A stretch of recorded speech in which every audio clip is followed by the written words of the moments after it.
అభివృద్ధిలో దూసుకుపోయింది తెలంగాణ. అభివృద్ధి అంటే ఏందో దేశానికి చేతల్లో చూపించిండు మన నాయకుడు కేసీఆర్. ఇలా కాంగ్రెస్ పార్టీ అధికారంలోకి వచ్చి ఇవాళటికి కరెక్ట్గా 2 ఏళ్ల 3 నెలలు, 7వ తారీఖే వాళ్ళు ప్రమాణ స్వీకారం చేసింది. ఇవాళటికి 2 ఏళ్ల 3 నెలలు అయింది కాంగ్రెస్ అధికారంలోకి వచ్చి. ఈ 2 ఏళ్ల 3 నెలల్లో జరిగింది ఏముంది? విధ్వంసం తప్ప అభివృద్ధి లేదు. అభివృద్ధి ఆగమైపోయింది. సంక్షేమ పథకాలకు కోతపడ్డది. 9.5 ఏళ్లలో కేసీఆర్ అభివృద్ధికి care of address. Revanth Reddy 2 ఏళ్ల 3 నెలల పాలన అంతా విధ్వంసం. హైదరాబాద్లో హైడ్రా పేరిట విధ్వంసం. ఖమ్మంలో పేదల ఇండ్లు 750 ఇండ్లు ఖమ్మంలో కూల్చేసింది. అక్కడ సెంట్రల్ యూనివర్సిటీలో చెట్లను, జింకలను, అడవి పందులను అక్కడ విధ్వంసం చేసిండు. మూసీ పేరిట హైదరాబాద్లో వేలాది ఇండ్లు కూలగొట్టే ప్రయత్నం చేస్తా ఉన్నాడు, నోటీసులు ఇస్తా ఉన్నాడు. అంటే రేవంత్ రెడ్డి అంటేనే విధ్వంసం. అయితే ఇండ్లు కూలగొడతాడు, చెట్లు కొడతాడు, హైడ్రా పేరిట కొడతాడు, ఖమ్మంలో కొడతాడు, హైదరాబాద్లో కొడతాడు. కూలగొట్టుడు తప్ప కట్టింది ఒకటన్నా ఉన్నదా? అభివృద్ధికి కేర్ ఆఫ్ అడ్రస్ కేసీఆర్, విధ్వంసానికి care of address Revanth Reddy. ఇవాళ ఏమీ చేసింది లేదు, అంతా మోసం. నేనెక్కడో మాట్లాడిండు, మీరు టీవీలో చూసి ఉంటారు. తనకు తానే కర్ణుడు అని చెప్పుకుంటున్నాడు. తనకు తానే కర్ణుడు అని చెప్పుకుంటున్నాడు. కర్ణుడు ఎవరు? మాట తప్పని వాడు. కర్ణుడు అంటే మాట మీద నిలబడేటువంటి వ్యక్తి. చివరికి కవచ కుండలాలు ఇవ్వడానికి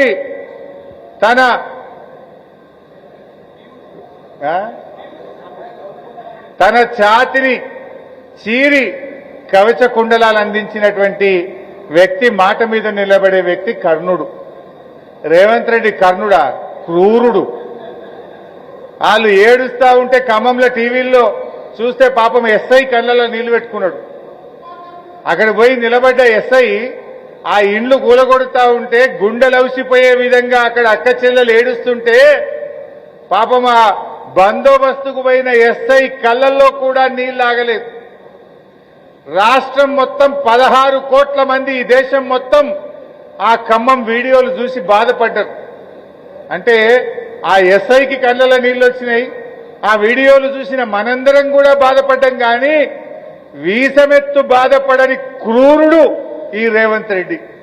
నువ్వు కర్ణుడివి కాదు, నువ్వు క్రూరుడివి. కర్ణుడికి నీకు కంపారిజనే లేదు. కర్ణుడు మాట మీద నిలబడతాడు. గుండెలు చీల్చి కవచ కుండలాలు ఇచ్చిన వ్యక్తి కర్ణుడైతే గుండెల మీద తన్నినవుడివి రేవంత్ రెడ్డివి. ఇవాళ 6 గ్యారంటీలని, 400 హామీలని రైతుల్ని మోసం చేసినావు కదా. ఆనాడు కేసీఆర్ వ్యవసాయాన్ని పండగ చేసిండు. కేసీఆర్ గారు 24 గంటల కరెంట్ ఇచ్చిండు, రైతు బంధు ఇచ్చిండు, చెరువులు బాగు చేసిండు, చెక్ డ్యాములు కట్టిండు, రైతు బీమా పెట్టిండు, పండిన పంటంతా కొన్నడు, వ్యవసాయాన్ని పండగ చేసిండు కేసీఆర్. కానీ రేవంత్ పాలనలో ఇప్పుడు ఆయన చెప్పిండ్రు మల్కాపూర్లా, సార్ ఇది 5వ పంట. రేవంత్ రెడ్డి 3 రైతు బంధులు ఎగ్గొట్టిండు. ఏడాదికి కేసీఆర్ ఉన్నప్పుడేమో 3 సార్లు రైతు బంధు ఇవ్వన్నాడు, ఇప్పుడేమో 3 రైతు బంధులు ఎగ్గొట్టిండు సార్ రేవంత్ రెడ్డి అన్నారు. రైతు బంధు ఎగ్గొట్టిండు. కనీసం మోటార్లు నడపక, సకాలంలో చెరువులు నింపక, ఒక్క మల్కాపూర్ గోపాలాపురంలో 500 ఎకరాల్లో ఇవాళ పంట ఎండిపోతా ఉన్నది. అంటే నీ మూర్ఖత్వం వల్ల, నీ చేతగాంతనం వల్ల ఇవాళ పంటలు ఎండిపోయే పరిస్థితి వచ్చింది. ఇటు పంటలు ఎండుతున్నాయి, యూరియాకు యాపులు పెట్టి రైతులను ఇవాళ తిప్పుతా ఉన్నావు, బిచ్చగాళ్ళని చేసినావు. యాపులు పెట్టి రైతుల ఉసురు పోసుకుంటున్నావు. యూరియా ఇయ్యవు, కరెంటు అంతంత మాత్రమే, రైతు బంధు ఎగబెడతావు. నీళ్లు ఇచ్చే తెలివే లేకపాయే. నాడు కేసీఆర్ పండగ చేస్తే నీ కాలంలో వ్యవసాయం దండగైపోయిన పరిస్థితి ఏర్పడ్డది. రైతు బతుకుని ఆగం చేసినావు. రైతును రోడ్డు మీదకి తెచ్చిండు ఇవాళ రేవంత్ రెడ్డి ఇంకేమంటుండు, నేను కర్ణుడట.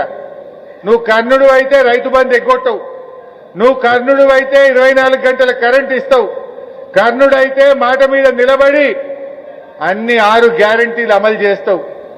నిజం చెప్పాలంటే నీకు కర్ణుడు కాదు, కుంభకర్ణుడు అనే పేరు నీకు బాగా సూట్ అవుతుంది. ఎందుకంటే రేవంత్ రెడ్డి ఎన్నికలప్పుడే నిద్రలేస్తాడు, ఎన్నికలప్పుడు నిద్రలేస్తాడు. ఎన్నికలు అయిపోగానే కేసీఆర్ మీదనో బీఆర్ఎస్ నాయకుల మీద నిందలేసుకుంటా కాలక్షేపం చేస్తాడు.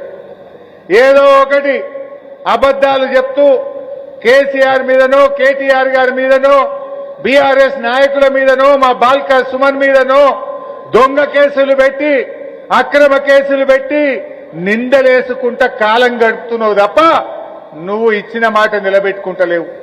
ఎన్నికల ముందు రైతు బంధు పడుతుంది, ఎన్నికలు కాగానే ఎగ్గొట్టవు. అందుకే నువ్వు కర్ణుడివి కాదు, నువ్వు కుంభకర్ణుడివి రేవంత్ రెడ్డి. అసలు నీకు రైతుల మీద ధ్యాస ఉన్నదా? ఎన్నడన్నా రైతుల గురించి మాట్లాడినవా? దమ్ముంటే నువ్వో నీ మంత్రులో గన్మెన్ లేకుండా ఒక్కసారి రైతుల దగ్గర రండి, ఈపు సాఫ్ చేస్తారు మిమ్మల్ని. ఏం మాట్లాడుతుండు నిన్న? నేను రైతు బంధు వేసిన, రుణమాఫీ చేసిన, పడ్డదో పడలేదో నాకు తెలియదట. నువ్వు ముఖ్యమంత్రి వాసెప్రాశివా? పడ్డదో పడలేదో తెలియకపోతే నువ్వు ముఖ్యమంత్రి ఎందుకు? నీకు తెలియదా? ఆడ కట్టుకొత్తుతే కేసీఆర్ ఉన్నప్పుడు టింగు టింగున ఫోన్లు మోగలేదా? హైదరాబాద్ లో కేసీఆర్ కట్టుకొత్తుతే కరోనాలో కూడా రైతుల ఫోన్లు టింగు టింగు టింగున మోగినాయి. రైతు బంధు బరాబర్ పడ్డది. నువ్వు ముఖ్యమంత్రి నువ్వు పైసలు వేసినా అంటున్నావు. నేను అడిగే ఇప్పుడు మల్కాపూర్లా, మరి రేవంత్ రెడ్డి పైసలు వేసినా అన్నాడు, పడ్డాయా అన్నా? ఏడబడ్డాయి సార్? వేసిన ముఖం అయితే పడాయా సార్? ఆయన వేయలేదు సార్, అబద్ధం చెప్తుండు అని ఇలా మల్కాపూర్లో గంగాధర మండలంలో రైతులు చెప్తున్న పరిస్థితి. ఎంతకాలం ఈ డ్రామా? నీకు బూతుల మీద ఉన్న ధ్యాస రైతుల మీద లేదు రేవంత్ రెడ్డికి. ఎంతసేపు నీ పేగులు వీకి మెడలేసుకుంటా, లాగుల తొండలు జొరగొడతా, కండ్ల గుడ్లూడ వీక్తా, నిన్ను జైల్లో పెడతా, నీ మీద కేసులు పెడతా, ఈ చిల్లర మాటలు తప్ప నీకు ఎప్పుడన్నా రైతుల మీద ధ్యాస ఉన్నదా? ఒక్కనాడన్నా ఆలోచన చేసినవా? అంత జూటా మాటలు రేవంత్ రెడ్డి. నిన్న అంటున్నాడు, కేసీఆర్ గొల్లోళ్ళకు గొర్రెలిచ్చిండు, ముదిరాజులకు చేపలిచ్చిండు, ఏం చేసిండు కేసీఆర్ అంటుండు. కేసీఆర్ గొల్లోళ్ళకు గొర్రెలిచ్చిండు, ముదిరాజులకు చేపలిచ్చిండు, మా ఎస్సీలకు దళిత బంధు ఇచ్చిండు, రైతులకు రైతు బంధు ఇచ్చిండు, వాళ్ళ పిల్లలు చదువుకోవడానికి మా గంగుల కమరాకలన్న నాయకత్వంలో 119 గురుకుల పాఠశాలలు పెట్టిండు, 30 డిగ్రీ కాలేజీలు పెట్టిండు. బీసీలకు ఒక్క డిగ్రీ కాలేజీ లేకుండే మా కమలాకరణ నేతృత్వంలో బీసీ ఆడపిల్లలు చదువుకోవడానికి 30 గురుకుల డిగ్రీ